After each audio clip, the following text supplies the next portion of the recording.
Hey there, fierce souls. Welcome to Diana Prince Lives Next Door, a podcast that's all about celebrating the power within you. I'm Angela Acosta, your host and the founder of the Gal Project and Angela Atelier, founded to support your journey to becoming the woman you were destined to be, with transformational photography experiences and resources to help you live your life boldly, ambitiously, and fiercely. Every episode, we dive into an authentic conversation with an extraordinary woman who is changing the world, owning her story, and living her truth. I'm talking about candid insights, lessons learned, and the resources that you need to uplift your journey. Think of this as your coffee date with a community that's got your back. We're here to inspire and connect, and most importantly, to remind you that you're never alone on this path. So whether you're redefining your career, embracing self-love, or just seeking out some soul-nourishing stories, Diana Prince Lives Next Door is for you. Hit the subscribe button and join us as we empower women to rise, be heard, and be seen. And don't forget, every day, to claim your wonder. Today's Diana Prince is a powerhouse mom of two, maternal care advocate, and the heart behind Caring for Mama. Kim has worn many hats. She has over 20 years of experience in corporate communication, nonprofit, and education spaces, plus running her own PR consultancy business. But after navigating her own postpartum struggles, she found her passion in supporting moms and caregivers in real, meaningful ways. Caring for Mama started as simple care packages for mothers and has grown into a thriving wellness brand advocating for a culture of care that prioritizes moms. From beautifully curated packages featuring sustainable, women owned products to corporate wellness programs and initiatives for moms in need, Kim Richards is defining how we care for caregivers. So stay tuned. This is a story you need to hear. Kim, welcome to Diana Prince Lives Next Door. Thanks for having me. It's good to see you. Good to see you as well. In my introduction, I shared quite a bit about your company and Caring for Mama, and I'm seriously inspired by what you've built. But what I really want to dive into today, and I hope you're okay with it, is how women are bringing their struggles to the surface. I'm 58 years old. All these conversations were silent 20 years ago, 30 years ago. I have no point of reference of how my mother even dealt with menopause. But lately, I've been having these powerful conversations with business owners who are tackling things like period stigma for young girls. And I love seeing some influencers who are now pushing menopause to the spotlight and having those conversations out in the open. And the reason I wanted to start with that is because you're not just here because of the incredible work your company does, but you are also addressing something that is so real for women, and what we need to do, the action that we need to take that is so necessary. And what I'm talking about is the postpartum experience. So are you okay with us diving into that? Of course. I think we need to be talking about it more. So, for sure. Awesome. So let's start with just a baseline for us. I don't have children. I've never born children. It was specifically my choice. So, for those of us who haven't gone through the postpartum experience, can you share what your own experience was about and maybe add a little bit something of how you would best describe it? You can start from the beginning and take it. It's all yours.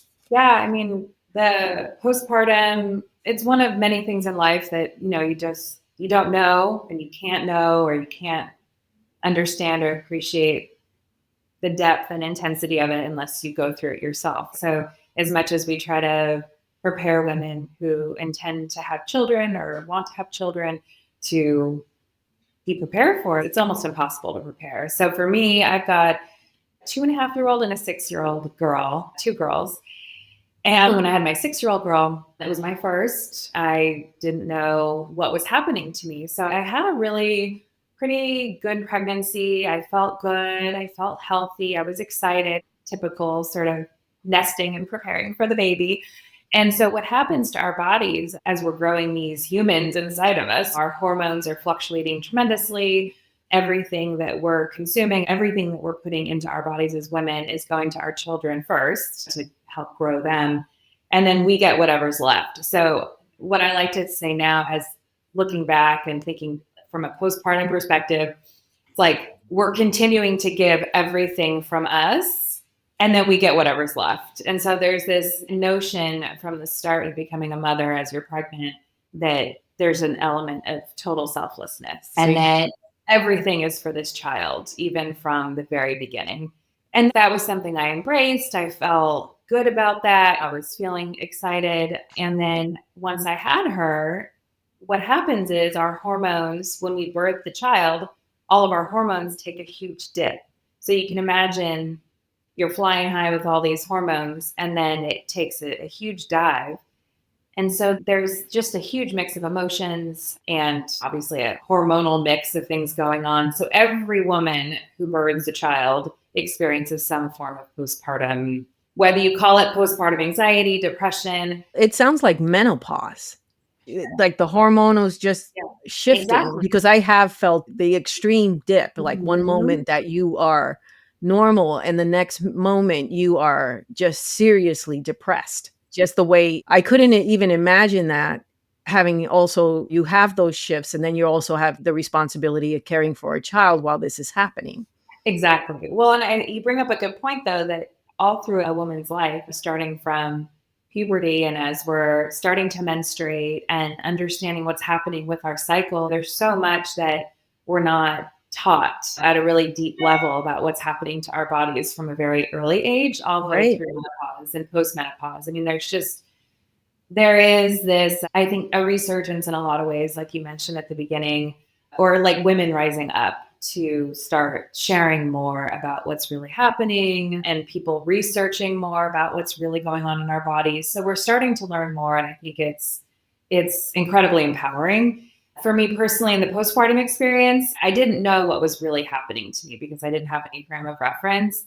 So Mhm. looking back, I can say now I definitely experienced postpartum anxiety. I was extremely nervous about everything, going outside of the house, even my child leaving the little blanket that I had on our living room floor. There was just this extreme feeling of protection and sort of a fear, really, about what might happen to her. Or they're just these tiny little beings. We don't really know what we're doing. We're just figuring it out. We're following our instincts as mothers, as parents.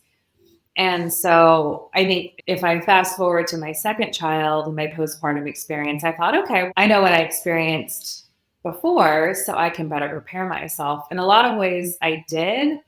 And yet I still experienced a lot of those roller coasters of emotions, deep lows, and I still wasn't able to fully support myself and prepare for it because every child's different, every birth is different, every woman changes we experience birth different every time. So it was just a very profound time for me, both in terms of emotional ups and downs and just navigating who I was as a woman, as a parent, as a mother, but just realizing who I am, like my change of identity, I would say is one of the biggest. It's a total transformation for me. Yeah, I could see that. So, when you're going through this, one of your missions with your company is to form a culture of care. You're going through this, and this is where the whole catalyst of your company comes from. So, what was lacking for you? What was missing in terms of the support that you needed to be able to thrive as a new parent? That's a great question. I think what I experienced, and every woman that I've talked to who has also had children, unfortunately, our system, the medical system, is set up so that we have one very short follow-up appointment after we leave the hospital. However, our birth went. We're sent home within a few days. And we have one follow-up appointment at 6 weeks, which is good. However, it's not nearly enough time to really understand how the woman is doing. The screening for postpartum depression is a very kind of standard. I feel like a lot of women fall through the cracks with that kind of form. It's not personalized to the woman. It's a standard form that you fill out. I'm surprised that they even had the screening. What does the screening look like? It's just questions? A questionnaire. It's a standard questionnaire that now every provider has, which is great. I mean, that didn't even exist before. So that's a huge step forward from a maternal mental health standpoint. But for me personally, I passed that assessment both times. I actually was anxious or depressed both times. So a lot of women like myself fall through the cracks because if you don't answer the questions in the right way, then you seem to be okay, according to the provider. So I think first and foremost, it's having the support from your provider and having, whether it was building a better relationship or working relationship with my doctor, asking different questions perhaps. But I didn't feel like I had a really great follow-up care with my providers. So what happened was I started networking and finding alternatives, so to speak, providers who were offering pelvic floor physical therapy, acupuncture, and massage, and other chiropractic. So things that were supportive for me postpartum, but weren't part of my core care while I was pregnant. But they were, just so that I have it clear, but they were, I guess, treatments for postpartum, but just off the regular medical scale, just alternative Yeah. but they were addressing specifically postpartum. Yeah, I mean, there's so many things that our bodies are adjusting to postpartum. So the pelvic floor PT, there's so much that's around as you're accommodating a human being in your body. So supporting our pelvic floors and regaining our strength, our core strength is super important. So there's women and providers who specifically support postpartum women, and that's the program that they create. But then there's just a lot of these service providers who what they do is supportive, whether they say it's specifically for postpartum. There's a lot of wonderful providers out there. But the thing is, you have to seek it out. You have to find the community that knows where to point, like which direction to point you. The fact that you're having a baby, right? You have like, you're going to your doctor. They're not exactly giving you this list of, you want to check these. It is out. It's the same thing with menopause. And that's why you have these influencers out there talking about it, because in the medical field, there's just nothing. Your providers do not necessarily tell you where you can seek help, but they do tell you that there is nothing there for women, that the medical, she was a woman, she was about my age too. And when I went to her, I was very clear about what my struggles were with menopause. And she's like, there's nothing I can do for you. And this is the state of the medical community, is that a man needs something, they create Viagra. A woman needs something, they don't create anything. That's basically, I got that from her mouth. And so there was no list. To my point is, that's why I'm asking, is like, it sounds like it's similar. It's like that there's just nothing addressing the hormonal shift. There's nothing addressing the physical change to your body. It's like nobody acknowledges that. And I've seen the manifestation of the physical change. I've experienced it with my girlfriends, experienced it with my cousins. And I just can't even believe, like, okay, you just had, I think what it's called when they cut you, they cut the vagina open. Oh, the Not the vagina. episiotomy. When The you're episiotomy or something like that. It's been a while since I've heard that term, but I remember that. And I'm like, I just can't even, and you're sent home with a newborn baby. Surprise. Yeah. I mean, a lot of times, oftentimes there are tears because if you're having a tear, birth, depending on how your anatomy is set up and how large your child is or their head is, I mean, it happens often, but it's not something we talk about very often. Because talk about it. It's your body just pushed out a human being. Yes. And no one talks about what happens, the care for you afterwards.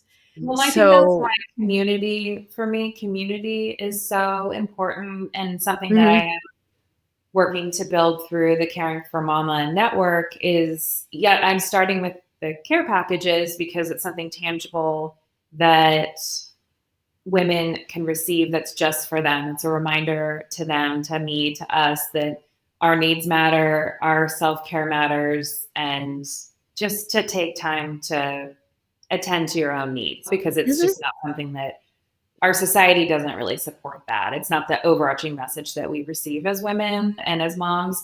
And so I think creating a community in this, what I call the culture of care, is allowing this space for women to talk about that care that they're giving themselves, that it's okay, and like normalizing self-care, because I think self-care has gotten this bad rap, like it's selfish or it's nothing really meaningful, it's surface. But really, I see self-care as anything that we feel like we need to feel good in our own bodies. And that can take so many forms. So self-care to me can be anything from getting a good night's sleep to, I mean, yes, of course you can do a spa day if that feels good to you, but that's one very small example of how we care for ourselves as women and as moms. So can I ask you something though? And you tell me if this, in your experience, if this is an issue, is like, I think the conversation about what happens to us when we bear a child, I do remember the baby comes in, the focus has always been on the baby. Like even in my circles, even with, I have a matriarch family. That's why I think that your company is so unique because it's shifting the focus. Even at we as women, guess what? We're focusing on the baby and the cuteness of the baby. And yes, the baby is here. And yes, you want to think, but I have always been one that has seen what it does, like to my friends, my cousins, and everything like that. And I've always made sure that they had something that was for them to say, you're important. You bought the baby and you pushed the baby out and you're important. I guess what I'm trying to get at is, do you see that we could be part of that problem in the fact that we do not support each other in the right way after a baby is born? Yeah, I think it's just a combination of how our society over time, we've really put the focus on care for the family, care for the child, that Mm-hmm. as a woman, you choose to have a child and it becomes your responsibility. And instead of looking at care as a collective responsibility, that we all are responsible for the women, for the parents, for the family unit, that it doesn't simply fall on the woman's shoulders. We've got to break that mentality that it's all on the women. And the women, myself included, we're working really hard to break that cycle. And I think that's what we're seeing right now with all these organizations and foundations and influencers, like really stepping up and speaking the truth and speaking out about what our experiences are. I think we're really living through that shift right now. And it feels really powerful and empowering because more of us are stepping up. So that's what I'm really excited about personally, is that I can be a part of that like groundswell of energy that's happening around this topic and offer something really special for women. And ultimately, I'm looking at doing this for not just women and moms, but also caregivers and parents. Like caregivers of all kinds, right? Well, what's funny is like I may not had children, but I helped my sister raise her children. Yep. We have all different shapes and forms, right? Where we take care of other people. Yeah. Caregivers or Mhm. friends. Aging parents is another big one. I'm in the middle of, I've got 2 young girls and my mom just turned 80 yesterday. So I'm in that classic sandwich generation where I've got aging parents Wow. and young children. So I have a heart for caregiving, like you said, takes many forms. And so ultimately, my heart is for caregivers and how Caregivers in general. if we don't take care of ourselves, we can't fully care for those that we love or that we're responsible for. So that's the heart of the business. I have to say, I am also enjoying the movement where the focus is on the women that are the caregivers. Everything else falls in place when you take care of others, right? It just makes more sense to have it that way. So I'm very happy for the shift. I'm very happy to have you on and have this conversation with me. And I'm going to ask you something for the care baskets. Mm-hmm. What is the main thing that's in there? What is the most vital item that a woman needs after having a baby? I mean, so I will say for my care packages with Caring for Mama, they're more designed for all moms. So they're a little more open ended to kind of meet the self care needs of any type of mom. There are quite a few postpartum boxes out there that have products for the immediate postpartum period. So I will say, immediately postpartum, there's a lot of physical needs that you have for those who are trying to breastfeed. The breasts and nipples need love and care because it's a lot for your body to adjust to. If you had belly birth, a C-section, then there's a lot of immediate needs in supporting that area. Or if you had a vaginal birth, there's a lot of support you need in that area. So then there's that immediate postpartum period that lasts for the first 2 to 3 months. They call it the 4th trimester. That's a very, like I said, a very physical recovery period. There's also a lot of emotions coming up at that time, but I feel like a lot of the postpartum boxes, early days, are focused on that immediate physical needs. I will say that the boxes that I have I try to include a mix of something for your face or your body or something topical that feels good. One of the favorites right now in the box is a magnesium cream. It's a small batch magnesium cream intended for sleep. I think there's a kind of an overall awareness of the power of magnesium these days. There's a lot of Mhm. magnesium products out there. And so that's been a very popular item. I also have items like to consume. So a really nice electrolyte hydration powder that can be added to a water bottle or any beverage. We're highly dehydrated and don't have proper minerals, especially postpartum. So rehydrating and remineralizing is really critical. So that's another kind of staple in the boxes is hydration. And then I try to include experiences or some sort of more hitting on the emotional side. So I have a beautiful illustrative journal that has 30 days worth of space to write down what's happening for you. Journaling for me is one of the most powerful self-care tools I have. It's been transformative for me personally. So it's really important that I include those for women to use when they feel like they need another way to express themselves or what's happening for them. And then another popular product I would say is the self-love affirmation cards. They're used in the shower actually. And it's these little, I don't know how many cards are in there. Actually, it's a good question. They have basically all these affirmations on cards that are the material of the card is it's waterproof. And so when you get it in the water, it sticks to your shower wall.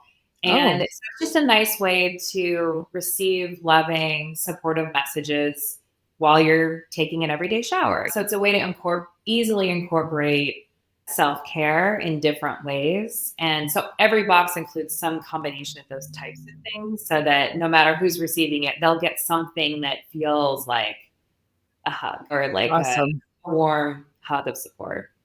So I am going to take a look because I'm a stepmom. My daughter-in-law is expecting in March. Oh, oh, So in March. that's So exciting. I'm going to take a look. It sounds awesome. It sounds fantastic. And thank you for putting all that work into it. I appreciate it because now I can actually give her something that she will need.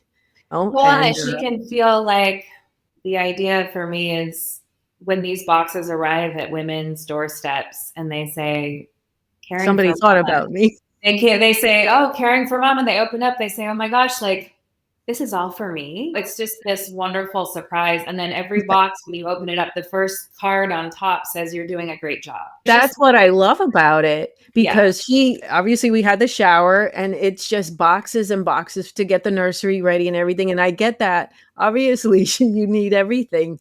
But it's like, okay, I can't wait to send her that box, the Caring for Mama box. So I love what you're doing. I'm inspired by it. I want to move on from just to segue off so that we can begin to close it out. And I want to ask you because I'm an avid reader. I love to get from all of my guests what is their most favorite book of all time. And what I'm talking about is that book that just kind of changed your perspective, your life in some way, shape, or form. Yeah. Well, it's appropriate given our conversation because I read it not too long ago, and it's a book called Matrescence by Lucy Jones. And wow, I actually do have some of those books that I offer as add-ons to the care packages because to me it was transformative in that it was so well put together in terms of just really nailing the postpartum experience. And not even postpartum, actually, I will say matrescence is like adolescence. It's the idea or the process, I should say, of becoming a mother. And it's something that we definitely do not talk about. People do not, in larger society, we don't talk about Yeah. matrescence. And like I kind of referenced earlier, it's a full transformation as a human, as a woman, spiritually, mentally, emotionally. Your entire identity shifts completely.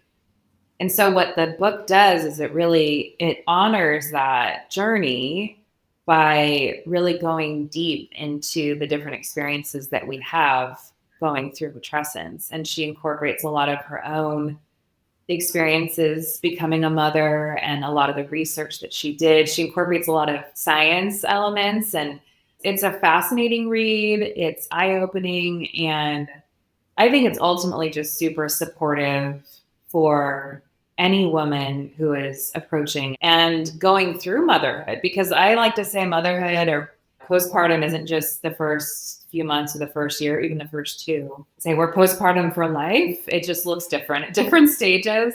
So I do feel like it could be a really powerful book, no matter what stage of motherhood. Even people who just want to understand the motherhood experience. You don't have to be a mother to get something out of it. I feel like everyone would benefit from understanding that process because it's so uniquely human. Thank you. Thank you. And I know you have an offer for our audience, so I'm going to just give you the floor. Present it. Oh, yes. So I have a code special for Diana Prince listeners. So the code Diana Prince, all one word. If you use it at checkout, you'll receive a 15% off anything on the caringformama.co website.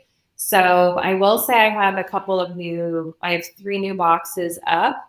For those listening right now in mid-February, I haven't updated the photos, but just know that the descriptions of each of those boxes are accurate to what's included, even if the photo doesn't totally match. But the 3 boxes are there and ready, and I would love anyone who, like yourself, who wants to surprise a mom with some extra love and care, please use the Diana Prince code at checkout to get that discount. Thank you. Thank you so much. And that's our episode for today. I thank you, Kim, for joining me and enlightening me on your experience. Really appreciate it. Thanks for having me. It's been great. Thank you for tuning in to Diana Prince Lives Next Door. If you want to learn more about Kim Richards and Caring for Mama, be sure to visit her website in the description. And I also dropped the link to her newsletter as well, so make sure you sign up for that and join her community. And remember, this podcast is a tribute to the Gal Project and Angela Atelier's shared mission to empower women to rise, step into their uniqueness, and live their boldest, most confident lives. Until next time, keep owning your story. This is Angela Acosta signing off.